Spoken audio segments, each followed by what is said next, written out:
दुबईला शिफ्ट व्हायचं ठरलंय आणि घरी एक लॅब्राडॉर आहे, तर हा व्हिडिओ नक्की बघा. जर तुम्हालाही दुबईमध्ये घर घ्यायचंय किंवा रेंटने राहायला यायचंय, पण तुमच्याकडे एक क्यूटचा डॉगी आहे, तर त्याला कुठे ठेवायचं, दुबईमध्ये पेट्स अलाउड आहेत का, असा प्रश्न पडलाय का तुम्हाला? तर हो, दुबईमध्ये पेट्स अलाउड आहे, पण काही रूल्स आहेत. अपार्टमेंट्स मध्ये पेट्स ठेवायचे असतील तर त्याला पर्टिक्युलर बिल्डिंगचे रूल्स बघायला लागतात. काही बिल्डिंग्स पेट फ्रेंडली आहेत तर काही नाही.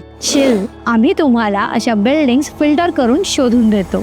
पेटसाठी दुबई म्युनिसिपालिटी रजिस्ट्रेशन करावे लागते. वॅक्सिनेशन रेकॉर्ड इंडियामधून व्हॅलिड असतात, पण जेव्हा तुम्ही एअरपोर्ट वरती येतात तेव्हा पेटचा हेल्थ चेकअप होतो by the ministry of climate change and environment. आणि हो, दुबईमध्ये बरेच सारे डॉग पार्क्स आहेत, जसे की दुबई हिल्स, JBR, सफा वगैरे. बट डॉगला लीश लावणं मॅन्डेटरी आहे. एक्झॉटिक अॅनिमल्स, काही बर्ड किंवा स्नेक्स हे स्ट्रिक्टली बॅन आहे. पेट फ्रेंडली बिल्डिंग जर तुम्हाला दुबईमध्ये शोधायच्या असतील तर विस्टाला DM करा. आम्ही तुम्हाला बेस्ट प्रॉपर्टी शोधून देऊ. लगेच कॉन्टॅक्ट करा.